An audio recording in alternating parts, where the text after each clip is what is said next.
नमस्कार दोस्तों, स्वागत है आप सभी का मेरी क्लास में। मेरा नाम है पूजा द्विवेदी। हाल ही में वेनेजुएला के साथ जो यूएसए ने किया है वो सही है या गलत, ये आपको by the end of this class पता चल जाएगा। मैं अपना कोई ओपिनियन नहीं दूंगी, मैं वेट करूंगी आपके ओपिनियन का कि इस क्लास को लेने के बाद आपको क्या समझ में आया, या चीज़ें क्लियर हुई या नहीं। बहुत सारी चीज़ें हैं जो हमें जानना है। सबसे पहले कि किस आधार पर, ये कुछ प्रश्न हैं जो हमारे सामने इस समय खड़े हुए हैं और हमें समझना चाहिए इसे, कि आधार क्या रहा है, मुख्य बिंदु।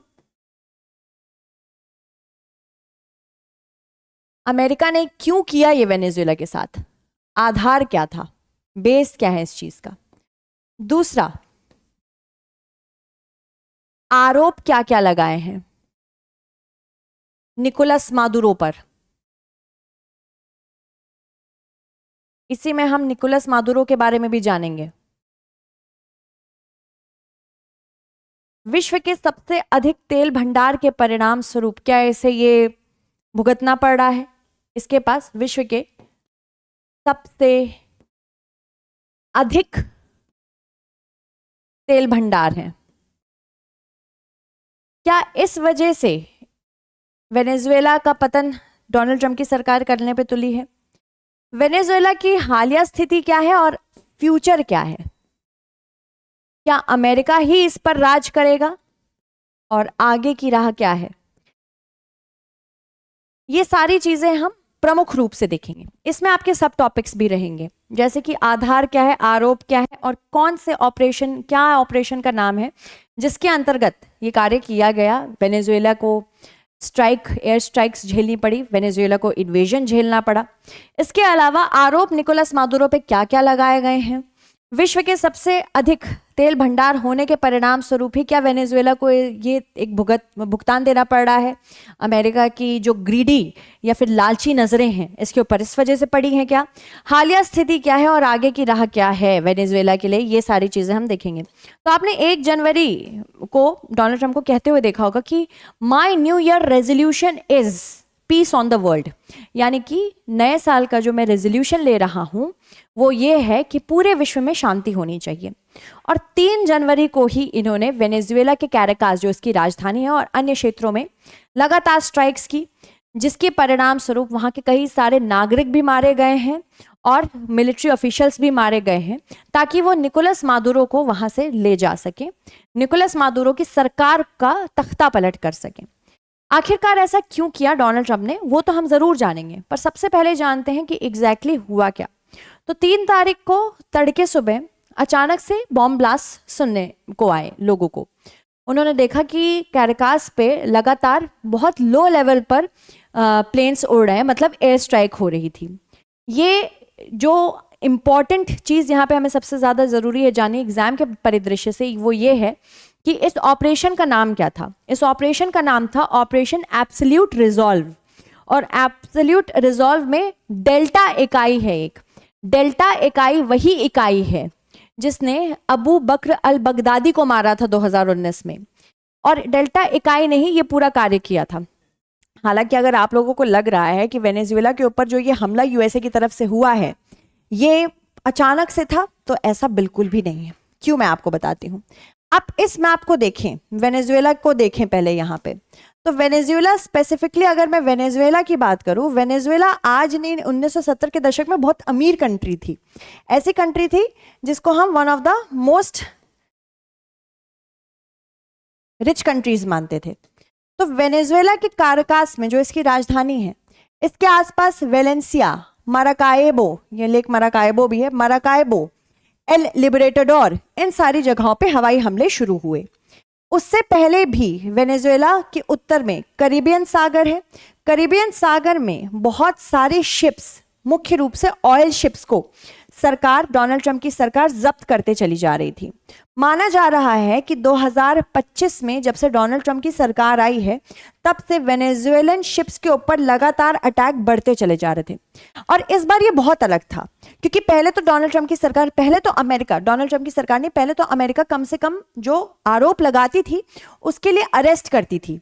अब ये आरोपी मानने के परिणाम स्वरूप, उसका कोई ट्रायल नहीं होगा उस व्यक्ति का, बस ये माना जाता है कि कथित तौर से ये व्यक्ति ड्रग स्मगल कर रहा था या ये टेररिज्म दिखा रहा था, इसके आधार पर मार ही देती थी। और ये लगातार 2025 डोनाल्ड ट्रंप की जब से सरकार आई है उसके बाद से बढ़ोतरी इसमें देखी गई है। तो ये सब कुछ अचानक से नहीं था, ये एक बिल्डअप हो रहा था। और ये भी पता था कि एक मिलिट्री कोवर्ट ऑपरेशन चल रहा है। कोवर्ट ऑपरेशन यानी कि सबके सामने नहीं आता था, पर पता था कि कोई ना कोई ऐसे एक हथकंडा जरूर अपना सकती है ये सरकार, जिसके बारे में काफी सारे एनालिस्ट जानते भी थे। तो ये अचानक से तो बिल्कुल नहीं हुआ है।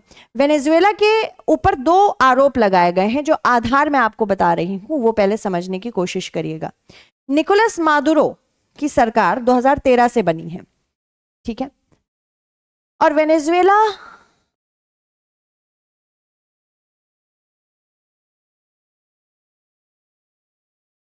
निकोलस मादुरो 2013 से आए, ठीक है, ये ध्यान रखिएगा। और ये निकोलस मादुरो की जो सरकार है, आरोप इनके ऊपर लगाए गए 2 चीजों के लिए, 2 चीजों के आधार पर। एक है नार्को टेररिज्म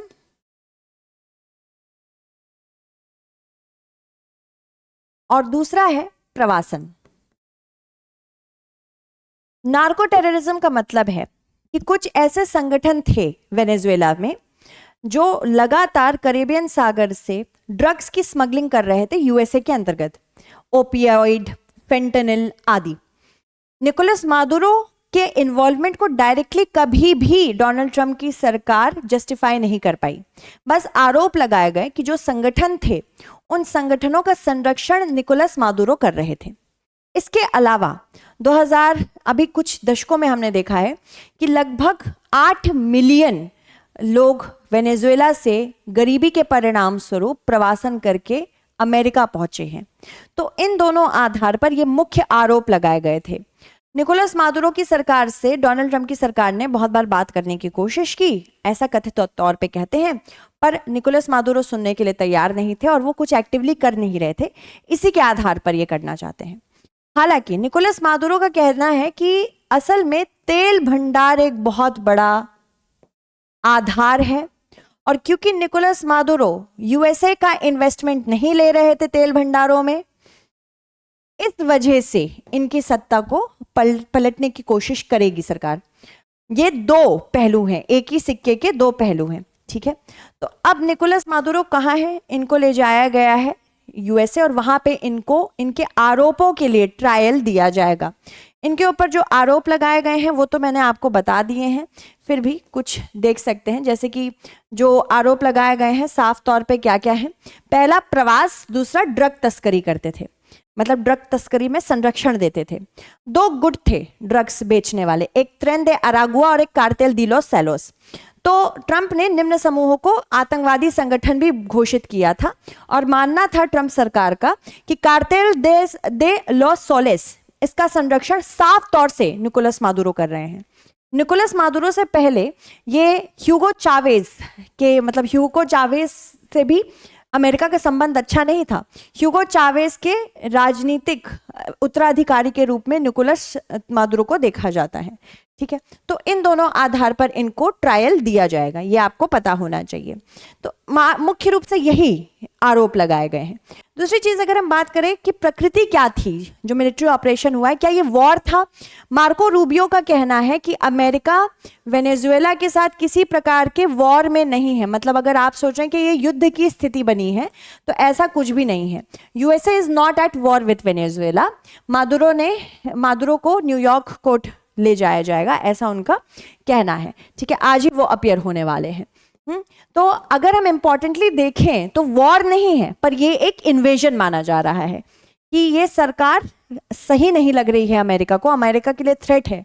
जैसे इराक में थी, लीबिया में थी, वहां पे पूरा डिस्टेबलाइज कर दिया, वैसे ही अमेरिका ने सेम चीज यहाँ की है।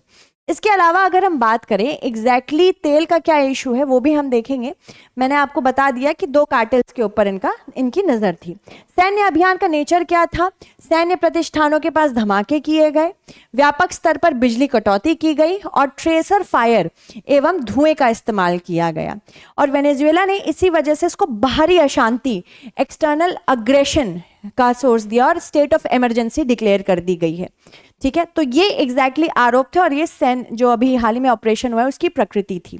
इसके अलावा अगर हम बात करें, जो मुख्य रूप से बोला जा रहा है कि तेल की वजह से वेनेजुएला के ऊपर इतने बड़े हमले हुए हैं, उसको भी देख लेते हैं। तो विश्व में सबसे अधिक तेल किसके पास है भंडारण के रूप में?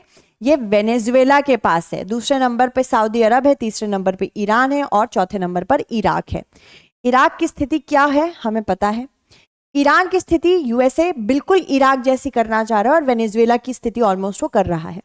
जो कंट्रीज अनटच्ड रहेंगी क्योंकि यहाँ की सरकारें बहुत सशक्त हैं, वो है सऊदी अरब, यूएई, कुवैत, रूस और लीबिया के साथ तो कर ही चुका है सरकार यूएसए की, और यूएसए खुद। यूएसए से माना जाता है वेनेजुएला के पास 4 गुना अधिक भंडारण है। पर आपको जान के हैरानी होगी कि पूरे विश्व में वेनेजुएला का बस 1% तेल ही भाग माना जाता है। यानी कि पूरे विश्व में जितना तेल इस्तेमाल किया जाता है सिर्फ 1% का भागीदार उसमें वेनेजुएला है। माना जाता है कि वेनेजुएला के पास भंडारण तो बहुत है पर वेनेजुएला के पास तकनीक नहीं है और इतनी तेल की अवसंरचनाओं को लेकर करप्शन है कि यहाँ की सरकार कभी भी इन तेलों को ठीक से व्यापक रूप से इस्तेमाल नहीं कर पाई और इसी के परिणाम स्वरूप वहां पे हाइपर इन्फ्लेशन है। मुद्रास्फीति इतनी ज्यादा है कि 90% लोग वहां पे गरीबी रेखा के नीचे हैं। पर अगर वहां के लोग गरीबी की रेखा के नीचे हैं तो ये किसकी जिम्मेदारी है ठीक करना? वहां के लोगों की, क्योंकि इसे डेमोक्रेटिक रिपब्लिक कहा जाता है। इसे क्या कहा जाता है कि यहाँ पे लोकतांत्रिक सरकार होनी चाहिए। लोकतांत्रिक सरकार के लिए लड़ती हैं जिनको नोबेल पीस प्राइज मिला है, मरिया कोरिना मचादो, उनके बारे में भी हम चर्चा करेंगे। तो तेल अगर बहुत ज्यादा है तो कैसे, क्या इसमें हमें देखना होगा? तो वैश्विक उत्पादन 10 करोड़ बैरल प्रतिदिन से अधिक है, पर वर्तमान में जो वेनेजुएला का उत्पादन है वो 10 लाख बैरल प्रतिदिन है। इसके अलावा कम उत्पादन के प्रमुख कारण अमेरिकी प्रतिबंध भी हैं। इतने सैंक्शंस लगाए गए हैं अमेरिका के द्वारा कि ये अपने तेल का आयात भी नहीं कर पाते हैं। इसके अलावा गंभीर आर्थिक संकट, जैसे कि मैंने बताया यहाँ पे करप्शन बहुत ज्यादा है और जर्जर एवं उपेक्षित तेल अवसंरचना के परिणाम स्वरूप। अब डोनाल्ड ट्रंप ने कहा है कि यहाँ की जो तेल अवसंरचना है, तेल क्षेत्र पर अमेरिका वेनेजुएला पर नियंत्रण करेगा। अमेरिका कौन होता है? सबसे पहली बात, अमेरिकी तेल कंपनी उत्पादन को पुनर्जीवित करने के लिए अरबों डॉलर का निवेश भी डोनाल्ड ट्रंप की सरकार कह रही है कि अगर आपको निवेश करना है तो आप निवेश कर सकते हैं। क्या ये एक तरीके का उपनिवेशवाद है या नहीं? आप बताइए, आप बताएंगे मुझे कमेंट सेक्शन में। इसके अलावा वैश्विक तेल बाजार में जो प्रभाव पड़ेगा माना जा रहा है नहीं पड़ेगा। क्यों? क्योंकि 1% से भी कम योगदान है। दीर्घकालिक प्रभाव बात करें, वेनेजुएला का उत्पादन बढ़ता है तो तेल कीमतों पर नीचे की ओर दबाव पड़ सकता है। भारत के ऊपर ऑलमोस्ट नेग्लिजिबल प्रभाव है। क्यों? क्योंकि 2019 के बाद से भारत ने यहाँ से तेल का निर्यात बहुत ही कम किया है, माफ कीजिएगा, तेल का आयात बहुत ही कम किया है। तो भारत के अगर हम दृष्टिकोण से देखें तो क्या हमें देखना है? भारत एवं वेनेजुएला, भारत पर कैसा प्रभाव पड़ेगा? देखो, एक समय था और ये समय 2013 का था जब भारत ने लगभग 13 अरब डॉलर का तेल व्यापार किया था वेनेजुएला के साथ। अब ये अगर आप देखेंगे 2025 में तो ये लगभग 255 मिलियन का हुआ है बस। ये जो गैप आया है ये प्रतिबंधों के कारण आया है और इनफैक्ट अगर आप बात करेंगे 2019 की इनके बीच में, तब भारत का ये 5वां सबसे बड़ा तेल निर्यातक था। भारत के लिए आयातक था और वेनेजुएला के हिसाब से निर्यातक था। तो 5वां सबसे बड़ा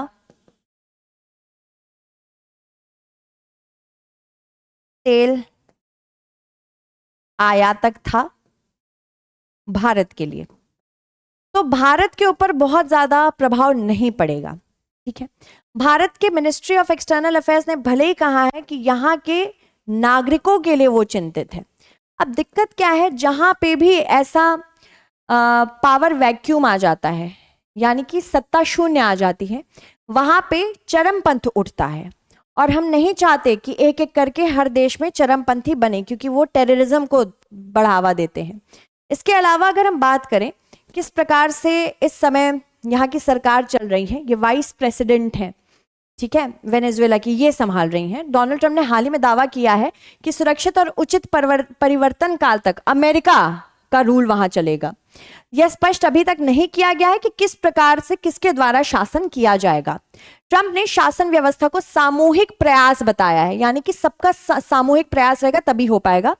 मार्को रूबियो जो कि अमेरिकी विदेश मंत्री हैं, इन्होंने कहा है कि डेल्सी रॉड्रिगेज से बात की गई है। ट्रंप का यह भी दावा है कि रॉड्रिगेज ने कहा है कि अमेरिका जो कहेगा वही करने को वो तैयार है, और ये वाइस प्रेसिडेंट है बाय द वे, इनके बारे में कहा गया है। हालांकि इन्होंने, रॉड्रिगेज ने कहा है कि ये इस बात का बिल्कुल भी समर्थन नहीं करती हैं, इससे नाराज हैं वो। ये उनका जो बयान आया है वो विरोधाभास है उसमें। उन्होंने कहा वेनेजुएला को अमेरिकी उपनिवेश बनने से बचाना है, और जो ऑपोजिशन है, पॉलिटिकल फ्यूचर ऑपोजिशन है, वो कहता है कि जो असली हकदार है वो कोई और है। असली हकदार जो सत्ता का है वो एडमंड गोंजालेस है। एडमंड गोंजालेस अभी एग्जाइल में है, ठीक है, वनवास है उनका एक प्रकार से। इन्हीं के समर्थन में मारिया कोरिना मचादो हैं, और डोनाल्ड ट्रंप की सरकार कहती है कि मारिया कोरिना मचादो सही रूप से वहां पे सत्ता नहीं कर सकती, क्योंकि लोग उनके हक में नहीं बात कर रहे हैं। हालांकि वेनेजुएलन्स चाहते हैं कि अगर कोई उन्हें रूल करे तो वो वेनेजुएला का ही हो। इसके अलावा वेनेजुएला के लिए आगे क्या, तेल अवसंरचना की मरम्मत करने के लिए अमेरिकी तेल कंपनियों को बुलाया गया है। अब आप समझिए कि एग्जैक्टली क्या है तेल का उत्खनन, तेल को अंतर्राष्ट्रीय स्तर पर बेचना। अब मतलब इससे बड़ा एक फार्स क्या हो सकता है। ट्रंप ने यह भी कहा कि अमेरिका को इस ऑपरेशन में हुए खर्च की भरपाई अगर करना है तो इसी के मदद से होगी। काराकास ने इस कार्रवाई को रणनीतिक समाधान, विशेषकर तेल और खनिजों पर कब्जा करने का प्रयास बताया है, जो कि सच दिख रहा है होते हुए, ठीक है। तो ये बहुत इंपॉर्टेंट था आप सबके लिए जानना। वेनेजुएला में इस समय सत्ता शून्य है, जिससे सततता को माफ कीजिएगा, जिससे सततता के बहाने से ढका गया है। अमेरिका का प्रभाव बढ़ रहा है, वैधता, संप्रभुता और कानूनिता पर विवाद है। तेल इस संकट का मुख्य भू राजनीतिक चालक बना हुआ है। आगे बढ़ते हैं। वेनेजुएला एक आर्थिक संकट के संदर्भ में निम्नलिखित कथनों पर विचार करें। वेनेजुएला के तेल उद्योग का राष्ट्रीयकरण 1970 के दशक में किया गया, जिससे PDVSA की स्थापना हुई। तेल राजस्व पर अत्यधिक निर्भरता ने विनिर्माण और कृषि के विकास को हतोत्साहित किया।